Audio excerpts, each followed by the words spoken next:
Welcome to the Ducks Unlimited podcast, the only podcast about all things waterfowl. From hunting insights to science-based discussions about ducks, geese, and issues affecting waterfowl and wetlands conservation in North America, we bring the resource to you.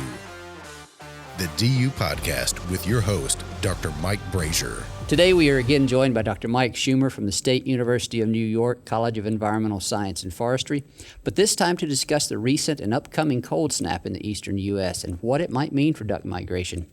Mike, welcome back to the show.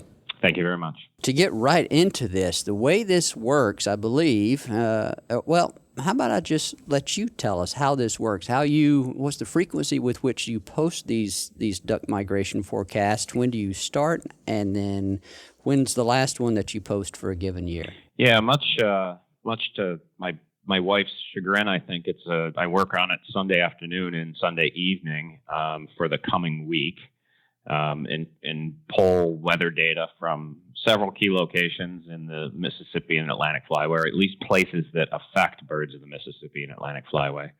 And then, from that, look at where these weather severity index thresholds are met for different species, and then produce, some comment on where it looks like the greatest likelihood of bird movement is going to be. We start them around the beginning of October, and they go all the way till the end of January. That covers pretty much most of the waterfowl hunting seasons for the Mississippi and Atlantic Flyway, on the U.S. side at least. And we do an early season forecast, which is kind of me sticking my neck out and saying, hey, this is the long-term forecast, what we think the fall and winter is going to hold. We do that in October. And then sometime in November, when I gain a little more confidence in what the winter is going to look like from really a diversity of folks that work in long-term seasonal forecasting, I grab information from them and pull that together. And again, stick my neck out and try to say what the long-term forecast is going to be. But we do this each week. So the best bet for, seeing what days birds are going to be moving is that weekly stuff, because those come from 7-day forecasts, and those are pretty solid nowadays. And then we do a full season wrap up where I point out all the things that I said were going to happen that never did, and vice versa, things that happened that we didn't see coming. Yeah, and this is a pretty exciting week, if you will, to have you on to talk about this, because I'm here in Memphis, and I know last week we had a pretty strong cold snap. It brought some sub-freezing temperatures to our area this far south. And looking at the forecast here over the coming week, I think we're going to have some additional really cold weather move into this part of the country, the eastern U.S. So we actually have something to talk about, I think. Is that right? Yeah, we do. I mean, Thursday, Friday looks like, best bet for movement. I mean, I've even got, pintails, which, pintails are not, they're kind of a little bit early relative to, say, a mallard or a black duck. And, we've even got forecasted pintail movement, maybe even out of the latitude of Memphis to some places further south. Very slight movement, if any, in general. But yeah, lots of stuff going on. Good. I would say, relatively early season cold front stuff. So. When you say the models indicate pintails will be, in some cases, will be moving out of the Memphis latitude, that doesn't mean that you're forecasting all pintails to move south of Memphis. That just means that if we had pintails in Memphis, let's say last week, it would not be unexpected to see some of those move farther south. But meanwhile, you might have some that are still farther north that would continue their move south. Is that a fair way to look at it? Yeah, that's exactly it. You got to think of these birds as kind of rolling in numbers, right? Yeah. So, you're gonna have some leave. If you had 10,000, in a location, you might be at, maybe you lose 1,000 of those birds, but that doesn't mean you don't pick up other ones, especially this early in the season, right? Now, when we get what you really got to watch with this weather severity index, if you do go online and look at our weekly updates, is when the numbers really skyrocket, right, at a location. That's when you're going to see major movements, right? I mean, when things came into North Dakota recently, I mean, this North Dakota in the coming week, if it hasn't had a full mass exodus, is going to be getting close to that, right? for all species other than mallards. I mean, it indicates that mallards should be moving a little bit, but it's not that strong yet because they're big ducks that just hang on forever. It seems like sometimes. Yeah. And so to give people a little bit of a picture of what you produce, the product that you have as a result of this, I'm actually holding a printout in my hand here, and you have a series of locations. You've generated this index for, I think we said on the last show, 6 or 7 different species, because species differ in their tolerance of this weather severity. And you have a series of locations as far north as Churchill, Manitoba, and coming as far south as Memphis, Tennessee. I don't think you have any locations farther south than Memphis, Tennessee, and we'll talk about that a little bit, the significance of that. But you have other places like Devil's Lake, North Dakota, Columbus, Ohio, Syracuse, New York, Charlotte, North Carolina, and you produce these numbers, if you will, and you've color-coded them, and based on that coloration, it will indicate whether you should expect to see an increasing abundance or decreasing abundance or relatively stable abundance. And the other thing that I want to emphasize here, perhaps on your behalf, is that these are based on long-term average relationships, right? It's not, and they're in effect at sort of relatively large scales. Is that a fair way to think about it as well? Yeah, it is. And so I would never look at these as like a ultimate whether I'm going to have a good hunt or a bad hunt. I mean, local conditions make all the difference, right? And so this gives you a sense of what the coming week has to offer. And we also compare these. We just started to add something this week, which I think is going to be very interesting as we go on in the years, is compared to last year. So at this time last year, how do conditions, what do they look like, and where are we regarding duck migration compared to last year? So it really relativizes everything and gives us a general sense about whether we should be seeing numbers of birds in an area or decreasing.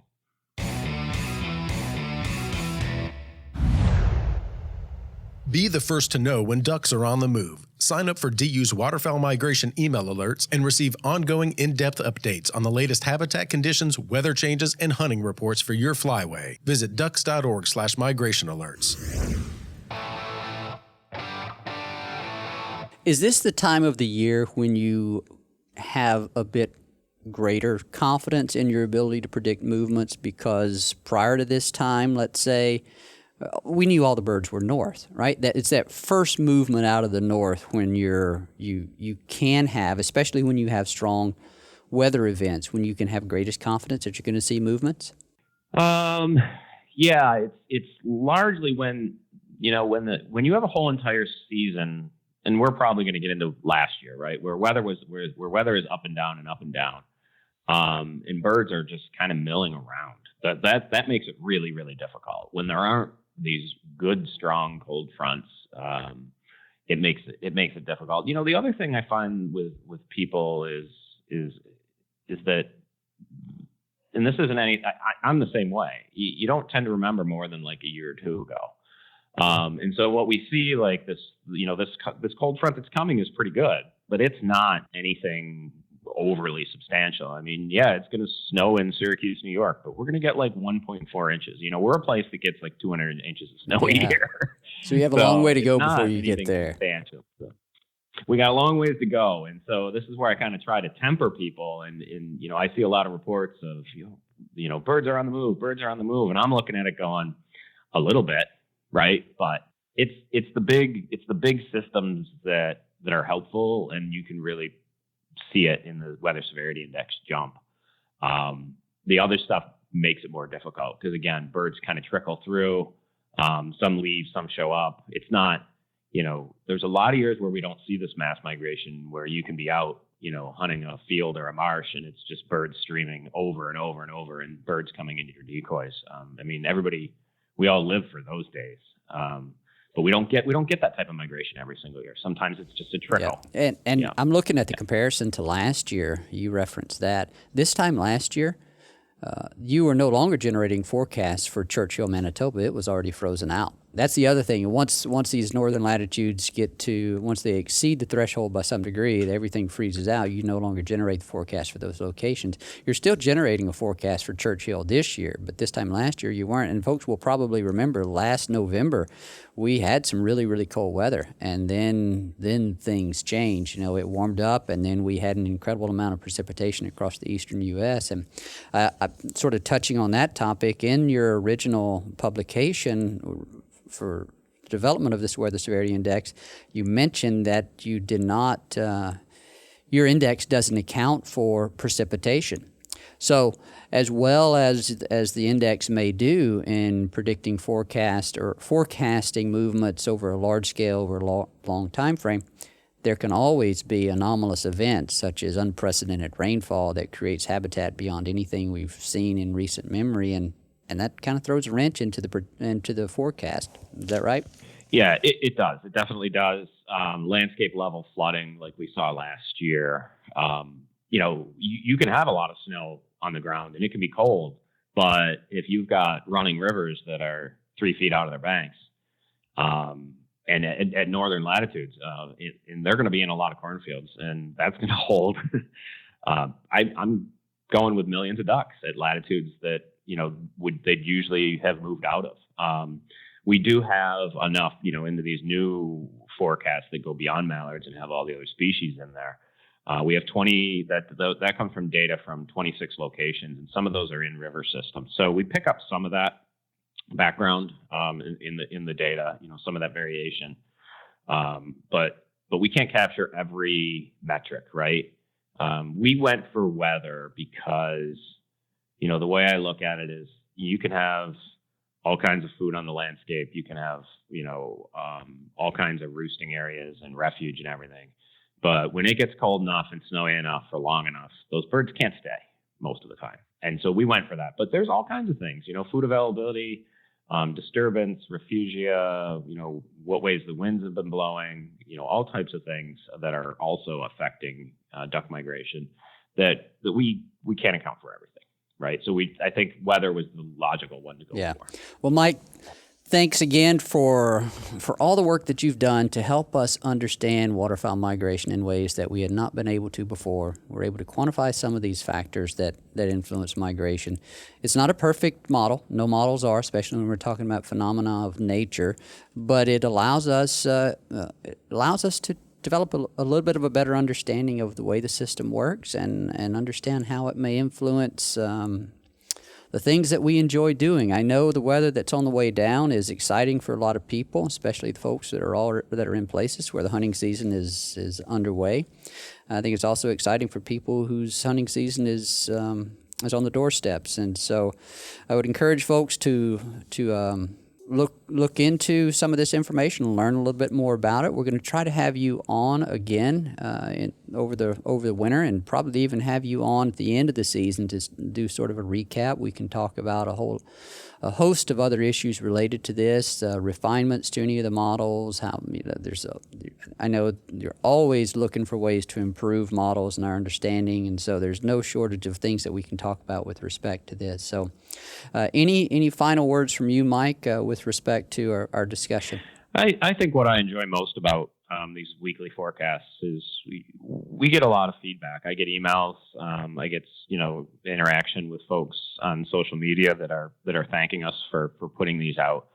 And I think in a very busy world, this is a great hunter recruitment and retention tool, because the more better days we can give people, and the greater possibility of them having quality hunting.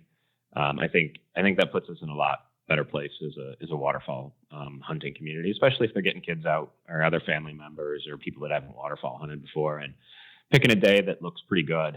That's sometimes tough to do by just looking at the newspaper or watching the evening news. And we try to boil that down into something that's pretty straightforward. And I mean, I even put in there that, hey, it looks like Thursday, Friday is your best bet.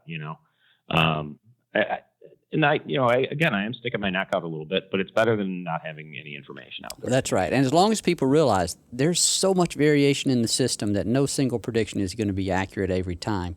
This is just sort of long-term, what you can expect. And we're applying the data as best we understand it, and that's really all we can do. Mike, if people wanted to learn a little bit more about this, find some of this information, where could they do that?